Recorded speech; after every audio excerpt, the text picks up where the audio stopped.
तो ये population geography में ही वर्ल्ड पॉपुलेशन डिस्ट्रीब्यूशन ग्रोथ का पार्ट सेकंड है, क्योंकि वो वीडियो कट गया था। तो देखिए ध्यान से, निगेटिव ग्रोथ रेट को समझने की कोशिश करते हैं, मतलब कि जो नकारात्मक वृद्धि दर है उसी समझने की करते हैं ऑफ कॉन्टिनेंट, महाद्वीपों में। तो महाद्वीपों में ध्यान दीजिएगा, यूरोप एक ऐसा कॉन्टिनेंट है जिसमें निगेटिव डेथ रेट मतलब निगेटिव ग्रोथ रेट जो वृद्धि दर है वह मतलब कि 2025 ईस्वी जो 2025 है यहीं से वह प्रारंभ हो जाएगा, स्टार्ट हो जाएगा, और 21वीं एडी तक वह डिक्रीजिंग बनी रहेगी। ठीक है, ये यूएन के डाटा से हम बता रहे हैं। और ये जो ग्रोथ रेट है, एनुअल ग्रोथ रेट इसका जो चलेगा वो -0.1% की रेट से चलेगा, जो कि सबसे कम है पूरे कॉन्टिनेंट में। सबसे मतलब पूरे कॉन्टिनेंट में तो एशिया हो गया, अफ्रीका हो गया, यूरोप हो गया, ठीक है, अमेरिका हो गया। तो इन सभी कॉन्टिनेंट में यूरोप ऐसा महाद्वीप है जिसमें 2025 से प्रारंभ हो जाएगा, क्या कहते हैं कि ग्रोथ रेट निगेटिव की तरफ मतलब कम होना चला जाएगा, तो माइनस में चला जा रहा है। ठीक है, क्यों माइनस में चल भी रहा है, तो और इस वजह से ये निगेटिव में चला जाएगा। दूसरे स्थान पे आता है आपका एशिया, जो कि 2075 ईस्वी से मतलब प्रारंभ हो जाएगा निगेटिव ग्रोथ के रेट की तरफ। जो वृद्धि हो रही है जनसंख्या की वह निगेटिव की तरफ आने लगेगी। वहीं लैटिन अमेरिकन कैरेबियन में आपका 2075 से 21 एडी तक। तो ये तीन महाद्वीप ऐसे हैं जो कि नेगेटिव ग्रोथ रेट में 21वीं मतलब 22वीं सदी तक पहुंचने के पहले ही स्टार्ट हो जाएंगी। ठीक है, जिसमें यूरोप सबसे पहले रहेगा। सेकंड नंबर पे आपका ऐसे मतलब कॉन्टिनेंट हैं जो कि ग्रोथ रेट जो है डिक्रीज होना स्टार्ट ही नहीं होंगे 21वीं सदी तक। तो आपके पॉजिटिव ग्रोथ रेट कहलाते हैं, जो कि लगातार चल रहे हैं आपके 1950 से 21वीं सदी तक लगातार आपके जो है पॉजिटिव ग्रोथ रेट में। इसमें आपका अफ्रीका आएगा जिसका एनुअल ग्रोथ रेट 2.6 सबसे ज़्यादा। ध्यान दीजिएगा, अफ्रीका कॉन्टिनेंट ऐसा महाद्वीप है जिसका एनुअल ग्रोथ रेट मतलब वार्षिक वृद्धि दर इसमें बहुत तेजी से चल रहा है और 2.6% के रेट से चल रहा है। ठीक है, दर से चल रहा है। वहीं पर नॉर्थन अमेरिका हो गया और ओशिनिया हो गया। तो तीन कॉन्टिनेंट, अफ्रीका, नॉर्थन अमेरिका और ओशिनिया, ये तीन कॉन्टिनेंट ऐसे हैं जिसमें पॉजिटिव ग्रोथ रेट बना रहेगा 21वीं एडी तक, 2100 एडी तक, मतलब 21वीं मतलब 22वीं सदी जो आएगी वहाँ तक आपकी ये बना रहेगा पॉजिटिव ग्रोथ रेट। ठीक है, ये जो सोर्स है यूएनओ डाटा से लिया गया है। आगे बढ़ते हैं हम। पॉपुलेशन ग्रोथ का अगर ये क्यूआईक्यू पूछा था, पॉपुलेशन ग्रोथ रेट का मतलब कि कौन सा मतलब ऐसे मापा जाता है कि पॉपुलेशन ग्रोथ रेट हो रहा है, मतलब जनसंख्या वृद्धि दर कैसे मापा जाता है। तो birth rate and death rate and net migration. ठीक है, बर्थ रेट में डेथ रेट को घटा देंगे तो उसे नेचुरल चेंज कहते हैं। मतलब जब हम बर्थ रेट और डेथ रेट को घटाते हैं तो नेचुरल चेंज पता चलता है। जन्म एंड मृत्यु दर में अंतर को हम नेचुरल चेंज कहते हैं। एंड नेट माइग्रेशन मतलब शुद्ध प्रवास उस एरिया में कितना हुआ है, इसकी हम पॉपुलेशन ग्रोथ रेट निकाल सकते हैं किसी डेमोग्राफिक पैटर्न पैरामीटर का। मतलब जनसांख्यिकी मापदंड में पॉपुलेशन ग्रोथ रेट निकालने का बर्थ रेट, डेथ रेट और नेट माइग्रेशन ही पूछा है प्रश्न। ठीक है, बर्थ और डेथ रेट को नेचुरल चेंज भी कहते हैं। वर्तमान समय में यूरोप में, ध्यान दीजिएगा, वर्तमान समय में यूरोप में एनुअल ग्रोथ रेट -0.1% चल रहा है, जो कि वार्षिक वृद्धि दर जो है वो -0.1% की रेट से चल रहा है, जो सभी कॉन्टिनेंट मतलब सभी महाद्वीपों में लोवेस्ट है, निम्नतम है। ध्यान दीजिएगा, इसी वजह से क्या कहा जाता है कि यूरोप में पॉलिसी लाई गई है निगेटिव ग्रोथ रेट की वजह से। यूरोप में पॉलिसी, यूरोप में जो है इंटेंसिव बेबी मतलब बच्चे पैदा करने के बढ़ावा, बच्चे कोई पैदा कर रहा है तो उसको करने पर उसे बढ़ावा दिया जाता है, उसे कुछ चीज़ें प्रोवाइड की जाती हैं कि आप बच्चे पैदा करिए। ठीक है, इंटेंसिव बेबी मतलब बेबी को ज़्यादा उत्पादन देने के लिए निगेटिव ग्रोथ यूरोप में बढ़ावा दिया जाता है। ठीक है, ये आप इसकी बात हो गई। आगे बढ़ते हैं हम। तो मैंने कहा वर्तमान में प्रेजेंट में यूरोप की एनुअल ग्रोथ रेट -0.1% की है, जो कि सभी कॉन्टिनेंट में सबसे लोवेस्ट है। वहीं पर अफ्रीका कॉन्टिनेंट में मैंने बताया ना अभी पॉजिटिव ग्रोथ रेट में अफ्रीका सबसे ज़्यादा था, एनुअल ग्रोथ रेट 2.7, और वहीं यूरोप जो था वो सबसे कम था निगेटिव ग्रोथ रेट में। ठीक है, तो पॉजिटिव अफ्रीका कॉन्टिनेंट में एनुअल ग्रोथ रेट 2.6% है, जो कि सभी कॉन्टिनेंट में हाईएस्ट है। इसलिए ये कह सकते हैं कि पॉजिटिव ग्रोथ रेट की रेट से चल रहा है। वहीं पर आपका यूरोप जो है निगेटिव ग्रोथ रेट से चल रहा है। आगे बढ़ते हैं हम। अकॉर्डिंग टू द यूएन मतलब कि यूनाइटेड नेशन के अनुसार 9 कंट्री ऐसे हैं, मतलब 9 देश ऐसे हैं जिनका वर्ल्ड पॉपुलेशन में 50% योगदान होगा 2050 तक। 2050 ईस्वी तक वर्ल्ड पॉपुलेशन 50% योगदान हो। तो वो 9 कंट्री ऐसे हैं: democratic Republic of Congo DRC, Egypt हो गया, इथोपिया हो गया, इंडिया हो गया, इंडोनेशिया हो गया, नाइजीरिया हो गया, पाकिस्तान हो गया, यूनाइटेड रिपब्लिक ऑफ तंजानिया हो गया एंड USA हो गया। इसमें चाइना नहीं डाला है, चाइना भी होना चाहिए। तो यूएन ने चाइना नहीं डाला, मुझे वो तकलीफ हो रही है। आगे बढ़ते हैं, चाइना भी होना चाहिए। तथा एक चीज़ और पॉइंट है, दूसरे पॉइंट में अगर हम देखें तो कुछ ऐसे कॉन्टिनेंट हैं जिसका 20% पॉपुलेशन डिक्रीज हो जाएगा 2015 तक, जिसमें बुल्गारिया हो गया, Latvia, Lithuania, Ukraine, Wallis and Futuna Iceland.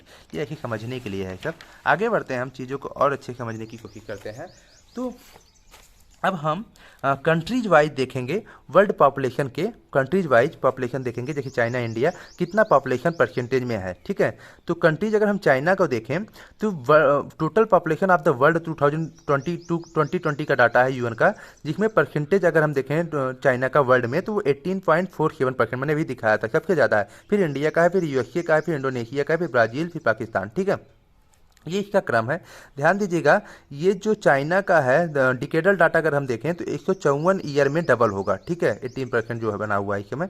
और जो इंडिया का है वो 67 ईयर में ही डबल हो जाएगा, मतलब बहुत ही कम समय में इंडिया का डबल होगा जितनी स्पीड की चल रही है। ठीक है, वहीं पर यूएसए का 113 साल लगेंगे। ठीक है, ये आगे बढ़ते हैं। इसमें जब हम आगे बढ़ते हैं ब्राज़ील, पाकिस्तान होते हुए, बांग्लादेश होते हुए, रशिया और जापान पे जब आते हैं, ध्यान दीजिएगा जापान एक ऐसा कंट्री है ध्यान जो कि निगेटिव ग्रोथ रेट चल रहा है, -0.3 ग्रोथ रेट इसका जो था, जो वृद्धि दर है वह नकारात्मक है, मतलब कह सकते हैं कि नकारात्मक निगेटिव में चल रहा है, -0.3। तो इसका एनुअल ग्रोथ रेट निगेटिव में है। और ये एशिया का एकमात्र ऐसा कंट्री है जो कि क्या कहते हैं कि डेवलप्ड कंट्री में आता है और निगेटिव ग्रोथ रेट के अंतर्गत आता है। ठीक है, और सभी कॉन्टिनेंट मतलब सभी एशिया महाद्वीप में इंक्रीजिंग में चल रहे हैं। तो जापान जो है निगेटिव में चल रहा है और इसका पॉपुलेशन डबल नहीं होगा क्योंकि ये निगेटिव में चल रहा है। ठीक है, तो जैसे हम लोग देख रहे थे कि चाइना का पॉपुलेशन 154 साल में डबल हो जाएगा, वहीं पे 67 ईयर में मतलब कि आपका 67 ईयर में इंडिया का डबल हो जाएगा, 113 ईयर में आपका यूएसए का डबल हो गया। लेकिन जापान का निगेटिव ग्रोथ रेट चल रहा है, इसलिए इसका डबल होने की संभावना ही नहीं है। ठीक है, वहीं पे जर्मनी आपका इस रेट के इतना पॉपुलेशन है इसमें 1.07%। ठीक है, वर्ल्ड के पॉपुलेशन में यूके का 0.8, फ्रांस का इतना, वर्ल्ड का 100% टोटल मिला के पॉपुलेशन में। ठीक है, आगे बढ़ते हैं, हम इस चीज़ को भी समझने की कोशिश करते हैं। अब हम कंट्री वाइज मैंने पॉपुलेशन दिखा 2020 के डाटा के हिसाब से। अब आने वाले भविष्य में जो एजम्पशन लिए गए हैं यूएन डाटा के, तो 2030 में क्या पॉपुलेशन होगा, 2050 में क्या होगा, और 21 एडी मतलब कह सकते हैं कि 22वीं सदी में जब हम पहुंचेंगे तो वहाँ पे क्या पॉपुलेशन रहेगी। तो ध्यान दीजिएगा, इंडिया फर्स्ट स्थान पे पहुंच जाएगा 2030 में ही। देखिए, यही इंडिया जो 17.7% वर्ल्ड का पॉपुलेशन लेकर है, वह क्या कहते हैं कि 2030 में 17.59% के तहत वो टॉप पे आ जाएगा, और चाइना जो है 17.13 के तहत वो सेकेंड स्थान पे आ जाएगी। ठीक है, तो ऐसा माना जाता है कि इंडिया जो है 2030 और 2050 तक अब क्या कहते हैं फर्स्ट में, 2050 तो पक्का है क्योंकि 2050 में इंडिया जो है 16.84% के दर से 16% वर्ल्ड के पॉपुलेशन में अपना दर्जा रखेगा, और चाइना सेकेंड रैंक पे 14.41। और जो 21वीं सदी आएगी, मतलब कि 22वीं सदी आएगी, 21वीं सदी के लास्ट में, वहाँ पे पॉपुलेशन चाइना का देखिए कितनी तेज़ी से डिक्रीज हो गया। इंडिया का 13 है और चाइना का 9 में चला गया। देख रहे हैं, तो डिक्रीजिंग जो है बढ़ रहा है चाइना का। वहीं पर अगर हम नाइजीरिया का देखें तो नाइजीरिया 2030 में जो है आपका 5th रैंक पे रहेगा। ठीक है, और 2030 में 5th रैंक पे 3rd रैंक पे आपका यूएसए रहेगा। ठीक है, और 4th रैंक पे आपका इंडोनेशिया रहेगा 2030 में, और 5th रैंक पे नाइजीरिया रहेगा, और आपका 6th रैंक पे आपका पाकिस्तान रहेगा, 7th रैंक पे ब्राज़ील रहेगा 2030 में, और 8th रैंक पे आपका बांग्लादेश रहेगा, रखिए 10th रैंक में। 2050 का अगर हम डाटा देखें तो इंडिया चाइना तो यहाँ तो क्लियर हो गया था कि नाइजीरिया जो है ये आपका उभर कर आएगा, और ये यूएसए को पिछड़ा कर नाइजीरिया टॉप पे चला जाएगा। 3rd रैंक पे आपका नाइजीरिया आ जाएगा, 4th पे यूएसए चला जाएगा। ठीक है, जो 3rd रैंक पे आपका यूएसए था यहाँ पे 2030 में, देखिए 3rd रैंक पे यूएसए था, वो 4th रैंक पे चला जाएगा। ये समझने के लिए कोशिश करिएगा बस, और कुछ नहीं। ठीक है, उसी प्रकार से नाइजीरिया जो है 21वीं एडी में 3rd रैंक पे रहेगा, और यूएसए जो है 4th रैंक में रहेगा 21वीं एडी तक। ध्यान दीजिएगा, इसके बाद यूएसए इसके बाद पाकिस्तान आता है। पाकिस्तान जो है 2050 में आपका 5th रैंक पे रहेगा, और 21वीं एडी में भी आपका 5th रैंक पे रहेगा। ऐसे ये चलते रहेंगे। ठीक है, इन्हें आप समझने की कोशिश करिएगा, और कुछ नहीं है।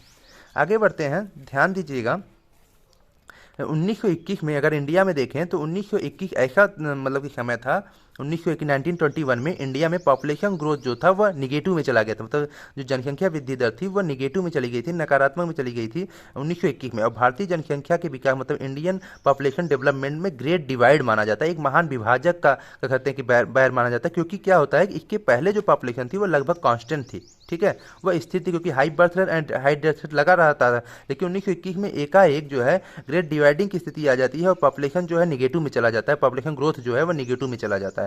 ठीक है, इसे रोग के रूप में माना जाता है।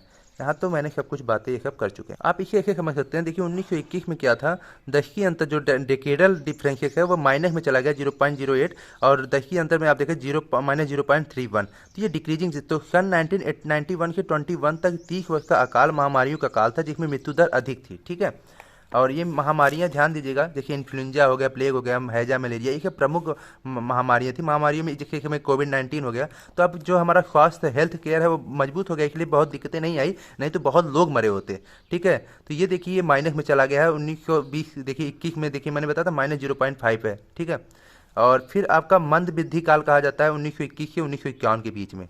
ठीक, इसे आप ऐसे समझ सकते हैं कि अति मंद वृद्धि काल मतलब कि जब एकदम लोवेस्ट था 1990 1891 के पूर्व की बात है। अस्थायी मतलब स्टेबल पॉपुलेशन पीरियड जो था वह 1991 से लेकर, इंडिया की बात हो रही है, 1921 में, वर्ल्ड की बात मत दीजिएगा। ठीक है, वहीं पर आपका मंद वृद्धि जो था वह 1921 से 1951 के बीच में था। इस चीज़ को जानते रहिएगा। स्टेबल मैंने बताया ना, स्टेबल मतलब high birth and high death था 1891 से लेकर 1921 तक, मतलब कि 1981 तक। और वहीं पे मंद वृद्धि काल इसलिए कहा जाता है क्योंकि 1921 जो था वह डिवाइड वाला मैंने नहीं बताया यहाँ पे कि ये आपका ग्रेट डिवाइड की बात आती है इसमें, इसलिए इसमें जो है मंद वृद्धि की बात होती है, जो वृद्धि दर रहती है वह स्लो हो जाती है 1921 से 1951 में। फिर 1951 के आगे की तरफ जाएं, मतलब वर्तमान में अगर हम आएँ तो आपका वृद्धि दर तीव्र गति की होती है, मतलब हाई ग्रोथ रेट आपको मिलता है पीरियड में।